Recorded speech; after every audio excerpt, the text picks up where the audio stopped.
Alors, nous éduquons nos enfants avec amour, nos valeurs et parfois même nos peurs, avec les moyens que nous avons au quotidien.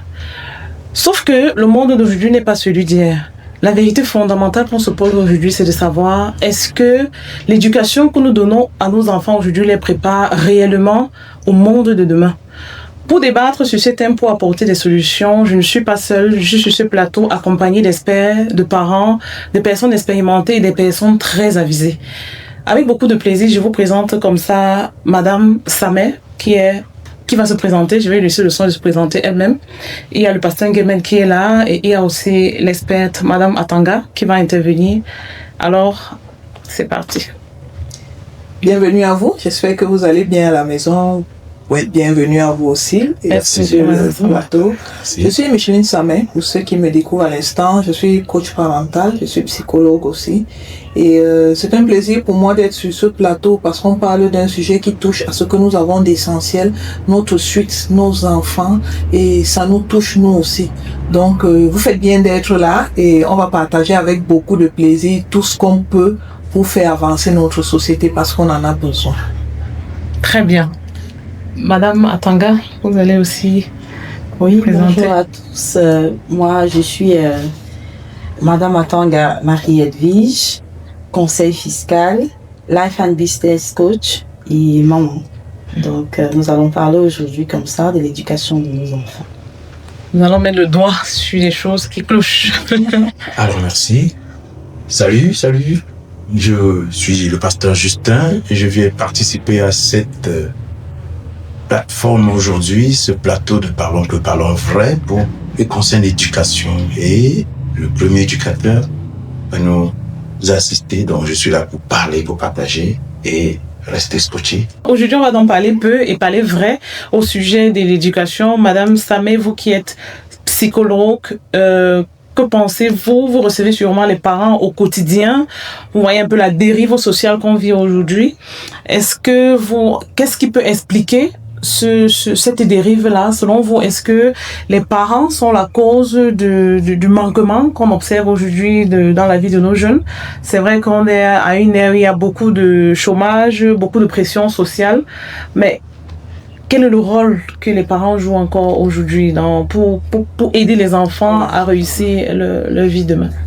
Je commencerai par dire qu'il y a un problème. Il y a quelque chose qui ne va pas. Lorsqu'on regarde nos enfants, lorsqu'on les voit flâner dans la rue, lorsqu'on voit la déscolarisation, lorsqu'on voit même ceux qui sont diplômés se retrouver avant dans la sauvette, il y a quelque chose qui ne va pas. Et en tant que parents, on se demande souvent qu'est-ce qui n'a pas marché, où est-ce qu'on a fauté. Nous avons été élevés en pensant qu'il faut payer la scolarité. Quand vous êtes un parent responsable, il faut payer l'école des enfants. On a payé l'école des enfants. Mais lorsqu'on voit ce qu'ils deviennent, il y a de quoi se poser des questions. Et ces questions, moi, je me les pose en tant que parent aussi. Mais surtout, les parents qui viennent me consulter, généralement, je leur demande, à votre avis, qu'est-ce qui n'a pas marché? Et généralement, ils ne voient pas. Oui, ils ne voient pas. Je peux imaginer qu'en tant que parent...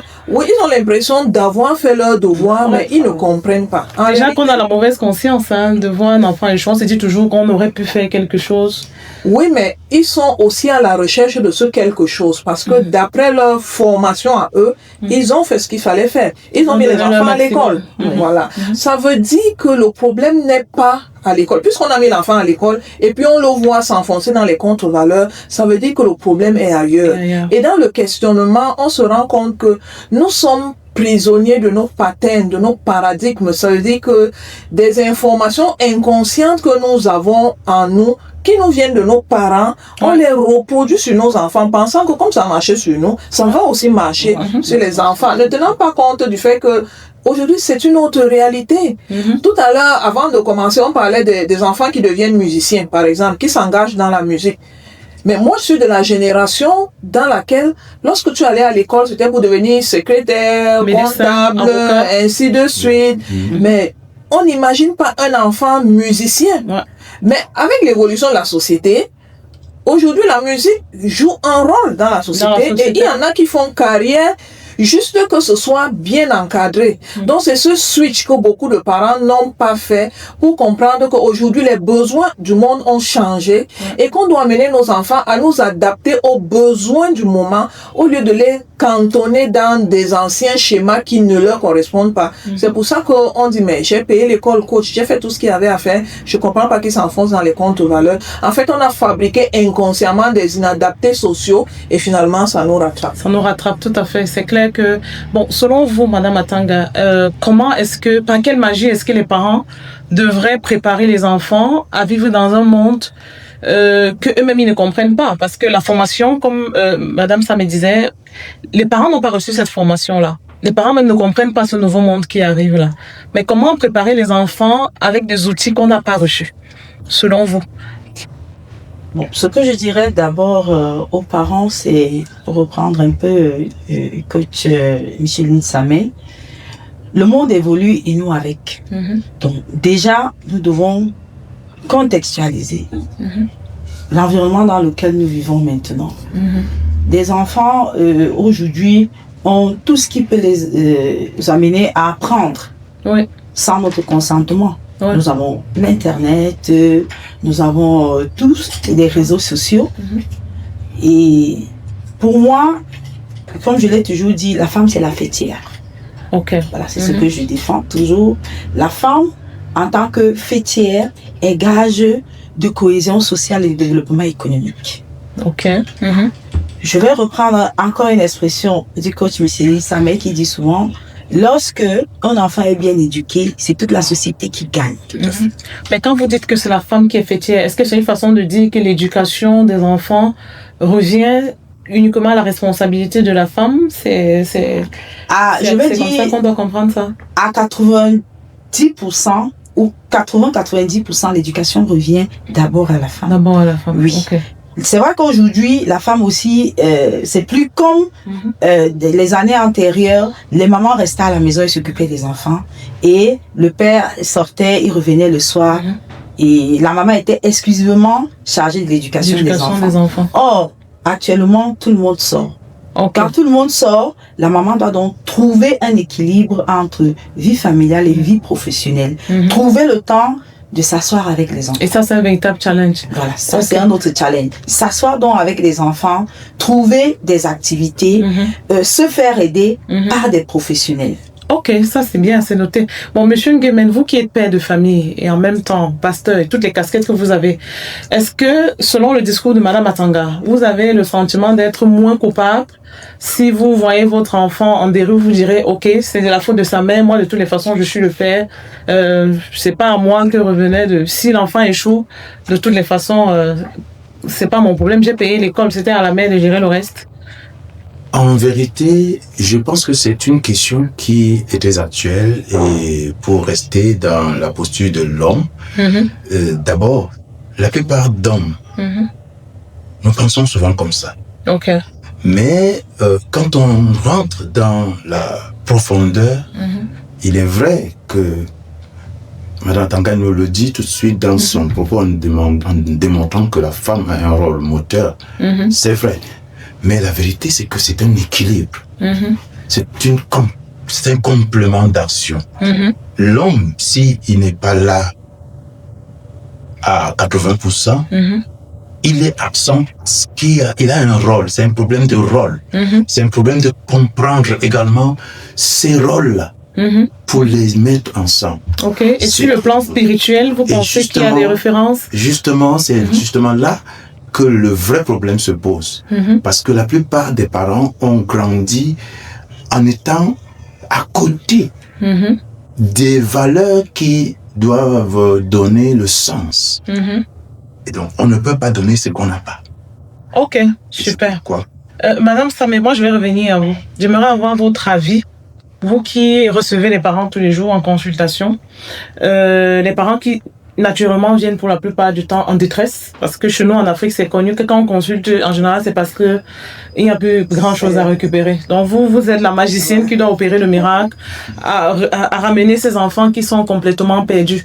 Quel est le sentiment que vous avez des parents? Est-ce que c'est les mamans qui ramènent les enfants? Est-ce que les papas sont impliqués? Est-ce que vous avez l'impression que les deux parents se sentent coupables de ce qui est arrivé à l'enfant? Ou bien comment est-ce que les enfants, même en question, quand vous les questionnez, est-ce qu'ils ont des choses à reprocher à l'éducation qu'ils ont reçue?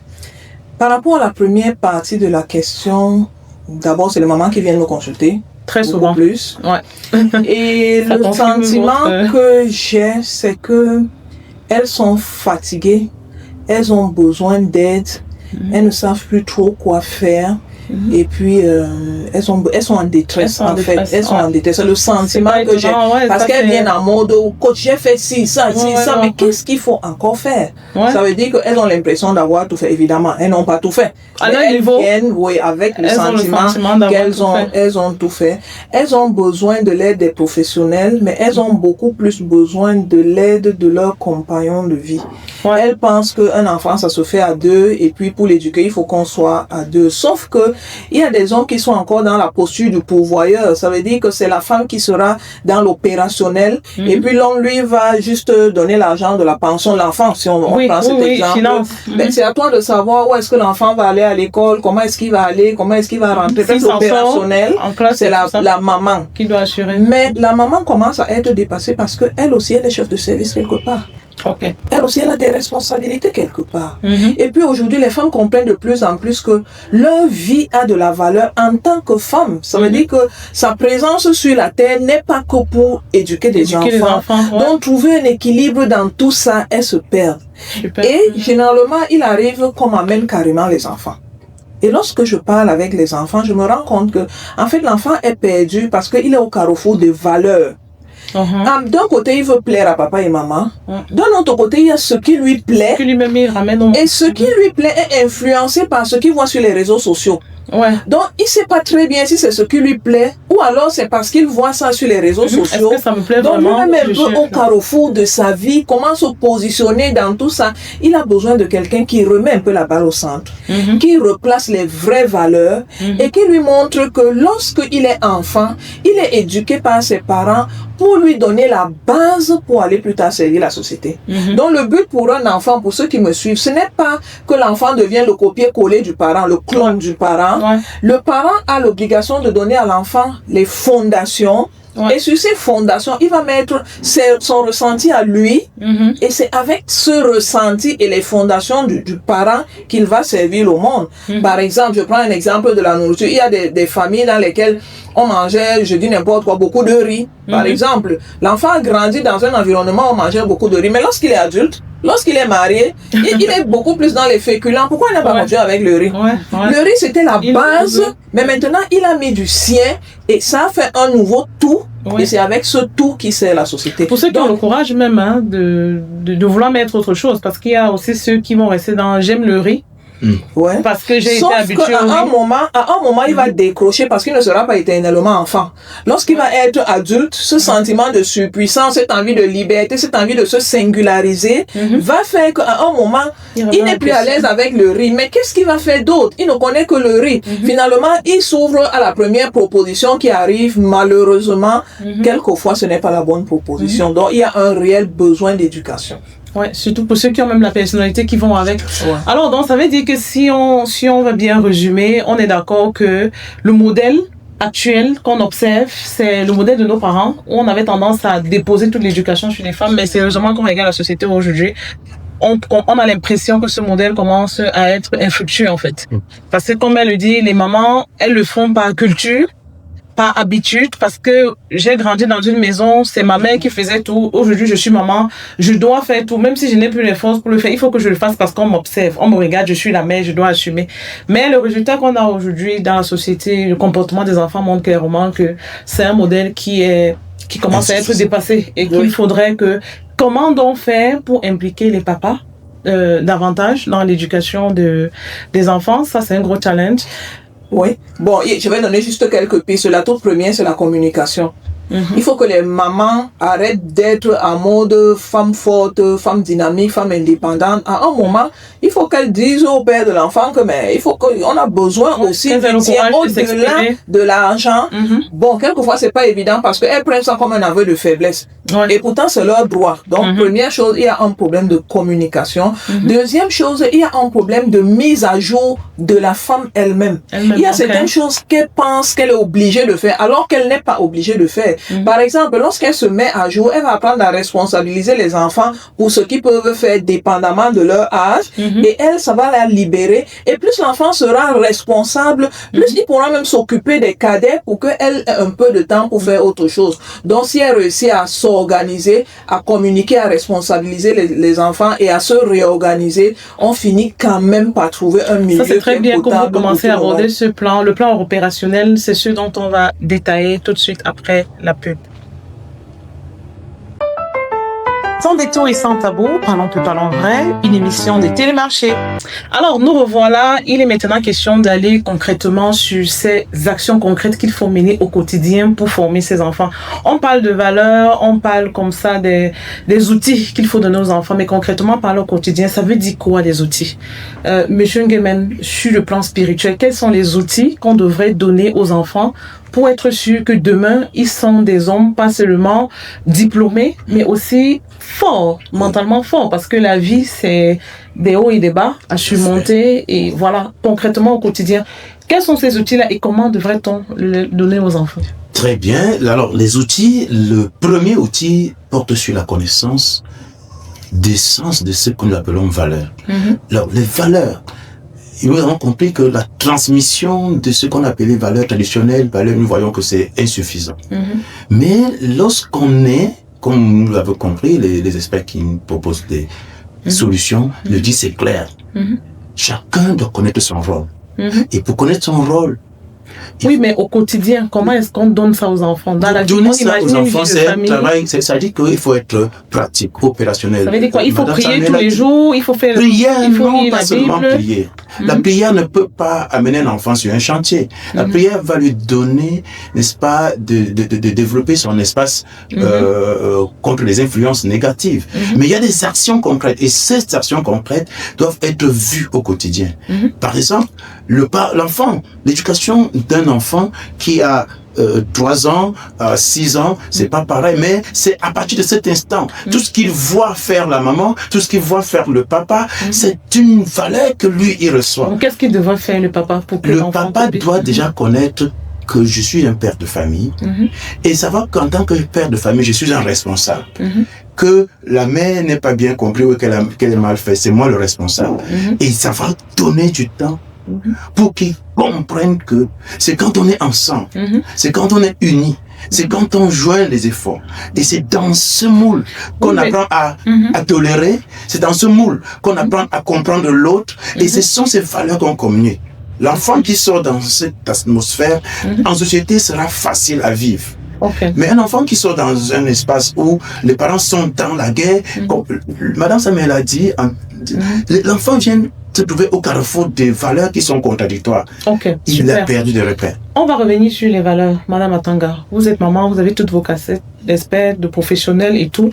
Concrètement, au quotidien avec vos enfants, quels sont les outils que vous donnez aux enfants qu'on appelle valeurs, qu'on met dans le mot valeur, parce que là, il faut vraiment qu'on ait plus ce mot valeur là. C'est quoi les valeurs au quotidien avec les enfants quand on se réveille en journée? Qu'est-ce qu'on fait avec eux le matin, à midi et le soir? Quels sont ces gestes-là qui ne doivent absolument pas manquer pour être sûr qu'on est en train de leur construire? En tant que maman, ce que je disais, c'est les valeurs ici, c'est la transmission d'un héritage. Là, je ne parle pas de l'aspect pécunier. Je parle vraiment de ces petites habitudes-là. Lesquelles, par exemple, au quotidien? Au quotidien, avec les enfants, il faut d'abord les apprendre la crainte de Dieu. Comme je dis au mien, la crainte de Dieu. Et comment ça s'apprend? Ça s'apprend par la prière. La prière quotidienne. On a la prière quotidienne. Être ensemble, prier ensemble le matin. Super. Avant le coucher, prier ensemble. Apprendre aux enfants le travail acharné. Donc, il faut bien dire aux enfants, si tu n'as pas étudié, tu ne vas pas réussir. Je vais prendre des exemples. Un enfant est chaud et elle te dit non, comme j'ai chaud au VPC, il faut que j'ai en seconde. Non?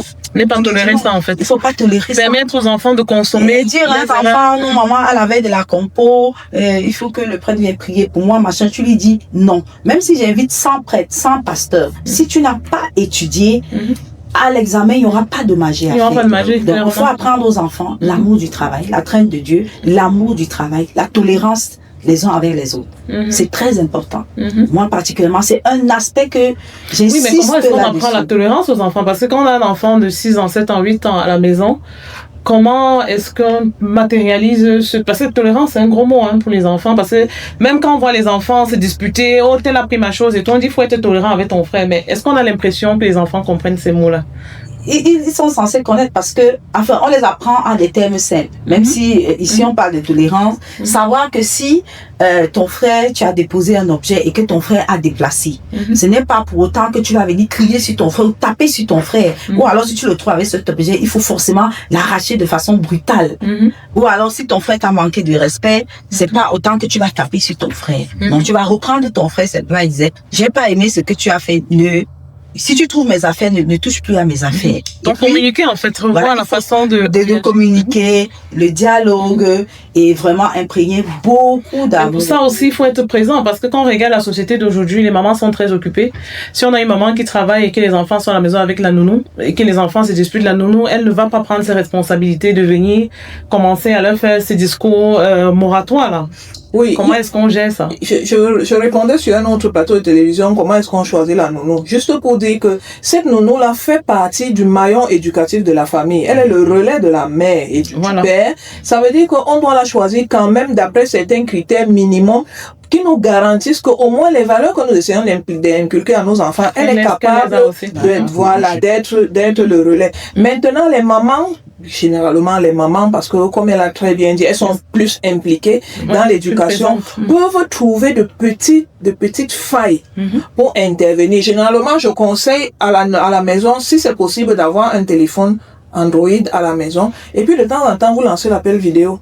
Quand vous avez une petite pause au travail, lancez l'appel vidéo, que la nounou décroche, qu'elle vous montre où est l'enfant, quand vous passe l'enfant, comment est-ce que ça va marcher. De la maison, même dans son langage non verbal de l'enfant, vous pouvez savoir s'il dit ça va bien, mais s'il est traumatisé, est-ce qu'il vient de pleurer, est-ce qu'il a faim, ainsi de suite. Oui, parce qu'il y a des nounous qui font des choses incroyables. Maintenant, oui, bien sûr. Maintenant, si vous avez un petit espace, rentrez à la maison de façon inopinée. Revenez quand ce n'est pas l'heure où vous venez souvent, passez prendre n'importe quoi, vous jetez un coup d'œil, vous repartez, pour que la nounou sache quand même si c'est pas tous les jours, mais qu'elle sache que vous pouvez apparaître là à tout moment. Maintenant, laissez les instructions claires et vérifiez que c'est fait. Moi, je connais une maman qui a carrément fait une checklist. Carrément. Donc, numéro 1, tu mets l'enfant. Numéro 2, tu repasses. Numéro 3. Et quand la nounou le fait, elle est censée cocher qu'elle a fait et l'heure. À quelle heure elle a fait. Donc, lorsqu'elle rentre, elle prend la liste, elle s'assoit avec la nounou. Que bon, le numéro 5 que tu n'as pas coché là, qu'est-ce qui s'est passé? Et maintenant que tu n'as donc pas coché ça, comment est-ce que ça s'est passé avec les enfants? Donc, c'est pour dire qu'il faut trouver des moyens pour ne pas être là, mais être quand même là. Trouver le moyen d'être là. Votre enfant a besoin de ça. Suivi. Oui, et ça, c'est des l'enfant a vraiment besoin de ça. Sinon, le risque, c'est qu'il va s'attacher à la nounou plus qu'à la maman. Oui, parce qu'il voit la nounou, il connaît les manières de faire la nounou, les expressions, les mimiques. Oui, il passe plus de temps avec elle. Et donc, à un moment, les mamans doivent faire l'effort de revenir bousculer pour avoir une place dans la vie de leur enfant. Sinon, finalement, elles auront une très belle carrière professionnelle et la nounou aura une très belle carrière d'éducatrice de leur enfant. L'éducatrice de leur enfant, qu'elles ne vont forcément pas aimer le résultat. Oui, ça c'est très pertinent. Bon, là on a attaqué un peu quelques gestes au quotidien. La remarque que j'ai faite personnellement aussi, c'est qui pourrait aider les parents. Il y a des activités extrascolaires qui pourraient aider un peu à discipliner les enfants, comme le sport. Parce que l'avantage d'envoyer un enfant faire une activité comme le football, le hand et tout ça, ça permet aux enfants de travailler en équipe. D'apprendre à s'en sortir en équipe, d'être tolérant, parce que là-bas il y a des règles, il y a le règlement qu'on doit respecter. Donc pour dire que en Afrique, chez nous, on a tendance à dire que c'est des activités pour les riches, pour les bobos. C'est ceux qui ont l'argent qui font ça, ils ont l'argent. Juste pour dire que derrière ça, il y a des valeurs éducatives aussi qui peuvent ressortir. Est-ce que vous pensez qu'il y a d'autres moyens qui peuvent concrètement aider? Parce que là, il y a par exemple les tâches ménagères. À partir de quel âge est-ce que les enfants devraient contribuer? Vous avez parlé tout à l'heure d'entrepreneuriat. Comment est-ce qu'on parle d'entrepreneuriat aux enfants? Comment? Parce que les enfants, déjà, avec les emplois de temps scolaires aujourd'hui, tellement chargés, à quel moment est-ce qu'on les prépare à être indépendants plus tard? Je dirais qu'on commence dès le bas âge, hein, c'est-à-dire à partir de 3 ans. Et déjà, on a des enfants, on apprend déjà aux enfants à plier le linge, par exemple, à ranger les chaussures, à débarrasser. Si on a terminé de manger, à débarrasser la table. Maintenant, pour revenir à l'aspect entrepreneurial, on peut les prendre pendant les périodes de vacances. Les vacances de congé, ils ont une semaine de repos. Et puis, on organise une petite activité de 2-3 jours, voilà, avec des enfants, où on commence simplement par des basiques. J'ai apprécié l'école d'une amie. Oui, elle apprend aux enfants déjà à dresser la table. J'ai aimé ça. Voilà, les petites activités, vous commencez par un atelier de... Voilà, et pour les plus grands, les ados par exemple? Les ados, on commence déjà par introduire les aspects entrepreneuriaux, c'est-à-dire les petites bases. On va parler des dons et des talents. Parce qu'il faut d'abord commencer par ça. Beaucoup ignorent même qu'ils ont des dons, ce film en cas jusqu'à un certain âge. Oui, mais en tant que parent, si on a un enfant de 12 ans à la maison, comment on fait pour connaître quel est son don? Comment on commence à s'occuper de ses dons? On l'observe. Ok. On l'observe. On a des enfants qui aiment particulièrement la cuisine. Ouais, maman, je vais essayer de faire ça. Est-ce que tu peux? On peut avoir YouTube, on va avoir un peu de connexion. Je vais voir comment ça se passe. J'aime faire la... Et même, ça commence lorsque vous regardez la télé ensemble. Chacune a son émission préférée. L'autre va dire, je préfère Planète, ce sont des animaux. L'autre va dire, ah, moi j'aime les films. Ok, donc à partir de là, on voit un peu quels sont les à partir de là, on commence à avoir des sens d'intérêt. Et on essaye de nourrir. Voilà, et on essaye donc de les nourrir. Et ceux qui sont un peu plus grands commencent donc par leur apprendre un peu qu'est-ce qu'un talent, qu'est-ce qu'un don, qu'est-ce que l'entrepreneuriat. Et au fur et à mesure, pour des entrepreneurs qui sont comme nous, de temps en temps, vous les faites venir à l'entreprise. De temps en temps, vous les faites venir quand ils sont en période de congé. Même une fois, je sais pas, une fois tous les 3 jours, pendant la période des grandes vacances, ils viennent là pendant 2 semaines. Ou un mois, tous les jours, ils viennent s'asseoir à côté de la secrétaire, ils observent, on les envoie, servir le café, faire une photocopie. Je pense que c'est par là que ça commence. Ok. Bon, là, je pense qu'on a beaucoup insisté sur ce qu'on devrait faire. Selon vous, quelles sont les erreurs qu'on observe aujourd'hui, que les parents commettent encore et qui vont sérieusement coûter cher plus tard dans le monde, dans l'avenir de leurs enfants? Quelles sont les erreurs flagrantes qu'on observe chez les voisins, chez nous-mêmes? Hein, il y a des choses qu'on fait avec les enfants, après on se rend compte que ça c'était une erreur catastrophique. C'est, voilà, chez les cousins, tout ça là. Quelles sont les erreurs que vous observez? Oui, moi il y a assez d'erreurs que nous faisons. Il y a, je pense quand même, lorsqu'on parle d'éducation spirituelle, beaucoup de parents laissent les enfants à la maison quand ils vont aller à l'église. Beaucoup de parents, quand ils prient, ils se mettent ensemble, ils laissent les enfants dormir. Ça, ce sont des erreurs. Maintenant, quand vous avez une activité, c'est... Moi, par exemple, quand vous avez parlé des ados, moi, je les amène dans les champs et je donne la responsabilité à chacun. Quand j'ai 1 ou 2 poulets, je dis que ça, c'est ton poulet, c'est toi qui vas t'occuper de lui. Et puis, ça fait... Vous voyez? Donc, quand on ne met pas les enfants ne pas mettre les enfants à contribution au quotidien. En fonction de leur développement, on a souvent l'habitude de les laisser, on dit mais quand ils vont aller à l'école, on laisse les enfants aller, on paye pour dans les institutions scolaires, très cher, mais justement on abandonne à tout ce monde, aux directeurs, aux encadreurs, toute la responsabilité, et on se dit bon ça va, j'ai tout payé, tu as besoin de quoi, tout va bien, on donne beaucoup d'argent, et on ne l'amène pas à expérimenter d'autres choses pour sortir de là. Autre que l'école. Donc ça, ce sont des pratiques qui sont des erreurs. Ok. Madame Samé, vous qui recevez les parents tous les jours, qu'est-ce que vous remarquez comme erreur grave? Parce que, naturellement, pas du principe que quand les parents arrivent chez vous, qui sont déjà dans un confessoir, certains normalement devraient avoir le courage de s'exprimer sur comment ils ont géré le quotidien des enfants, et vous dénichez un peu, voilà là où le problème est venu. Qu'est-ce qui revient souvent? Quelles sont les erreurs que les parents ont souvent commis? Je vais parler du copier-coller.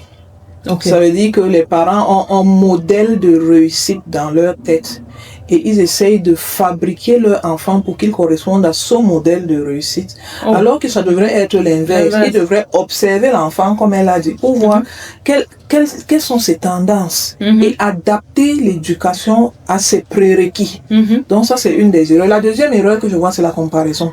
Okay. Quand votre enfant a fait une étude de, je dis n'importe quoi, ingénieur, moi je pense qu'il faut aussi que mon enfant fasse des études d'ingénieur parce qu'il se dit que sur le marché de l'emploi actuellement, c'est ingénieur. Bon, c'est un exemple. Quand j'étais ingénieur, vous avez compris. Il se dit que c'est ingénieur qui a le vent en poupe. Alors mon enfant a plus de chance parce que tout ton enfant a fait les études d'ingénieur, il semble pour un peu la comparaison. Quelquefois aussi, ça plombe les enfants. En fait, c'est une très grave erreur. C'est une très grave erreur parce que au-delà de ce que nous pensons être bien, il y a ce qu'il faut pour l'enfant. Il y a une différence entre ce que nous on pense être bien et ce qu'il lui faut. Ce que nous on pense être bien est calqué sur nos patterns, sur nos systèmes de pensée inconscients. Mais ce dont l'enfant là a besoin, quelquefois, ce n'est pas ça. Et lorsque vous le mettez dans une situation où il peut s'exprimer librement, il y en a qui vous disent que mais papa est en train de perdre son argent. Moi, ça me plaît pas. Coach, quand je vais finir, je vais lui donner son diplôme et puis moi, j'irai donc maintenant commencer ma vie. Donc, c'est super. Bon, je voudrais un peu renchérir sur les erreurs. Parce qu'il y a récemment quelque chose qui m'a vraiment touchée lors d'une réunion des parents. Et c'est récurrent parce que les enfants reviennent à la maison. Quand les enfants arrivent à l'école et que l'enseignant demande à l'enfant pourquoi il n'a pas fait le devoir, l'enfant répond carrément j'ai pas fait le devoir parce que le répétiteur n'est pas venu.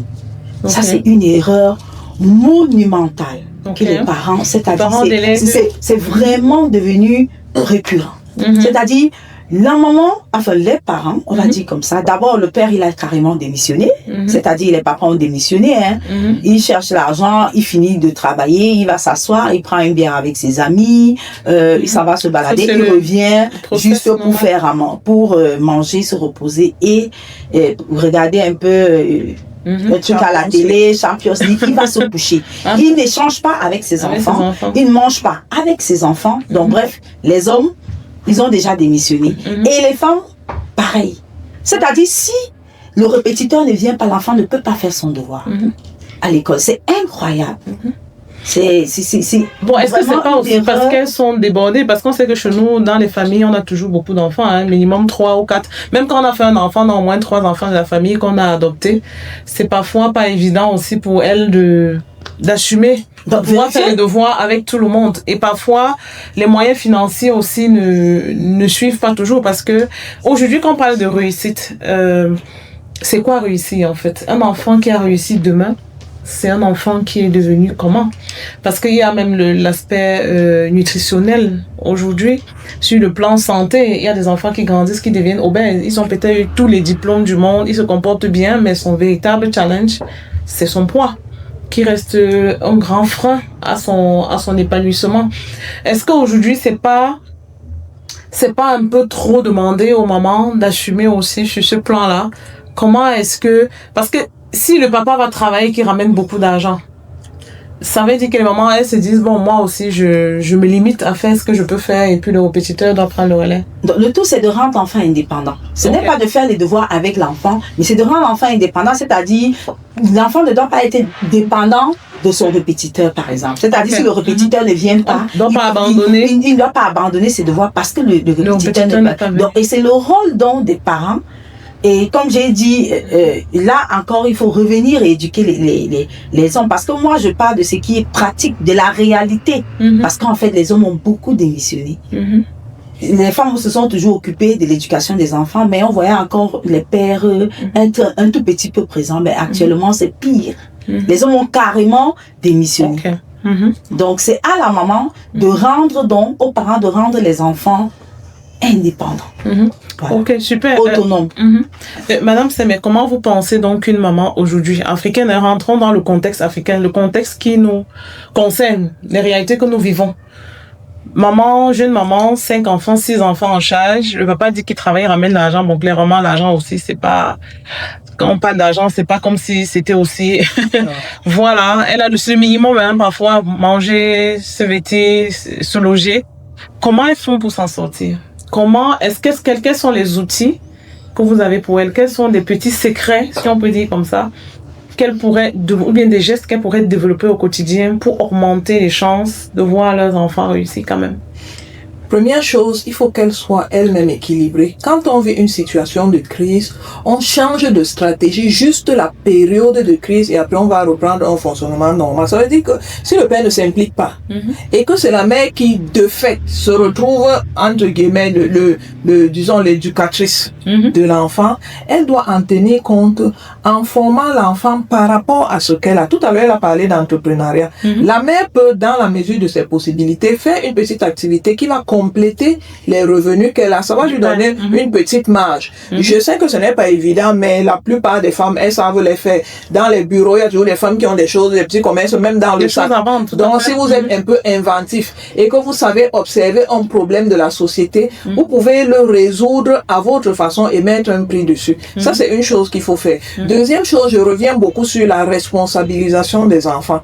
Parce que si on ne responsabilise pas les enfants, la maman, elle va craquer. Parce que c'est un être humain. Donc, si vous réussissez à responsabiliser les enfants, quel que soit l'âge, si vous réussissez à leur responsabiliser, par rapport à ce qu'il peut déjà faire, non seulement ça va vous libérer, mais ça va vous aider à s'occuper aussi de son cadet. La troisième et dernière chose que je veux conseiller, c'est de ne pas hésiter à demander de l'aide. Ça peut être l'aide du mari, ça peut être l'aide des membres de famille. Chez nous, en Afrique, on est quand même encore assez unis. Vous pouvez amener votre enfant passer le week-end, par exemple, chez votre soeur. Que l'enfant aille rester avec ses cousins là-bas, ça vous permet de souffler un peu. Votre soeur même peut venir à la maison, qu'elle s'occupe un peu. Nous avons encore en Afrique ce système D avec les familles qui fait que vous n'êtes pas obligé de tout porter seul. C'est une impression qu'on a, que lorsqu'on dit qu'on est fatigué, on pense que c'est une faiblesse, on va se moquer de vous. Mais vous n'êtes qu'un être humain et à un certain moment, si vous demandez de l'aide, si vous savez associer les membres de famille, quelquefois, on réussit à reprendre un peu de force pour se relancer dans la bataille. Ok, super, merci. Ce qui est vrai, je voulais dire quelque chose pour apporter un peu plus de...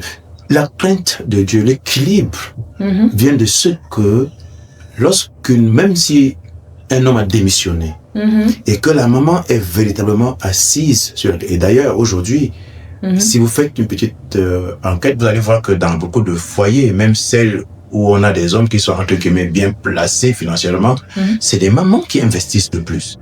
Et lorsqu'on investit bien dans le cœur, quand je dis la crainte de Dieu, ça veut dire qu'on construit, on bâtit le cœur de l'homme. Peu importe là où il se trouve, il s'adapte. Tout à fait. Donc le problème que nous avons aujourd'hui, c'est qu'on a trop investi pour bâtir les hommes à partir de la tête. Une fois que les hommes ont plus rempli la tête que le cœur, la société sera toujours déséquilibrée. C'est pourquoi nous voyons, c'est pas difficile de voir des grandes personnalités. On dit, moi j'ai grandi, on ne voyait pas que sur un journal que tel a fait des grossièretés. Vous voyez, c'est énorme. Et tout ça, ça participe. Mais si les mamans, si dans une maison, vous êtes un parent, vous êtes une mère, vous êtes même un homme que vous avez bâti pour fabriquer, pour donner de la valeur au cœur, vous avez réussi. D'accord. Alors, on va attaquer un dernier point, très légèrement, le plan du domaine des réseaux sociaux. Est-ce qu'on a l'impression aujourd'hui que ça influence aussi? Parce qu'il y a des parents qui se sont quand même battus pour l'éducation de leurs enfants, mais qui, au bout du jour, se retrouvent avec des délinquants sous la main.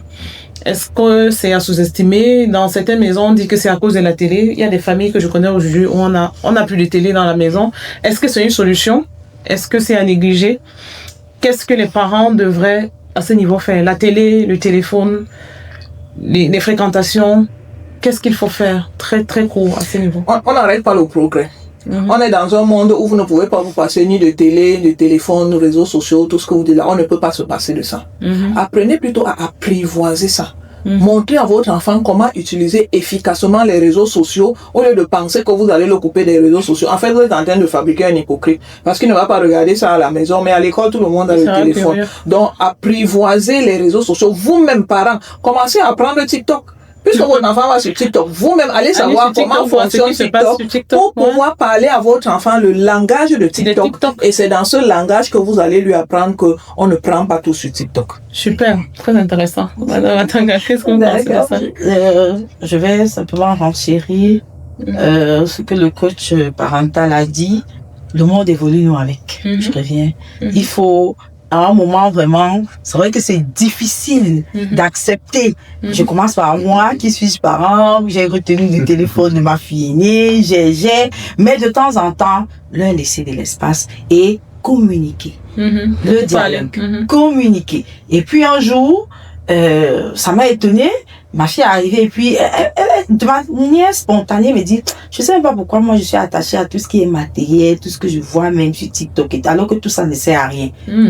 J'ai pas appris, j'ai simplement dit, c'est bien que tu commences à penser comme ça, mais pour moi c'était une petite consommé, elle s'est rendue compte que voilà, après c'était déjà quand même, même une petite victoire, une grande victoire pour moi. Donc il faut simplement trouver les mots, les méthodes pour pouvoir encadrer cela. Moi-même je n'y arrive pas encore, mais c'est un combat continu. C'est un combat. On continue la bataille. Ah oui. Donc moi je vais juste dire que en réalité, comme ça a déjà été dit, on ne peut pas fuir. L'influence n'est pas que les réseaux sociaux. Avant les réseaux sociaux, avant la télévision, il y a toujours des influences. Tout ce qui existe influence d'une manière ou d'une autre. Donc tout ce qu'il y a lieu de faire, c'est se préparer à s'adapter pour que on puisse avancer dans cette atmosphère.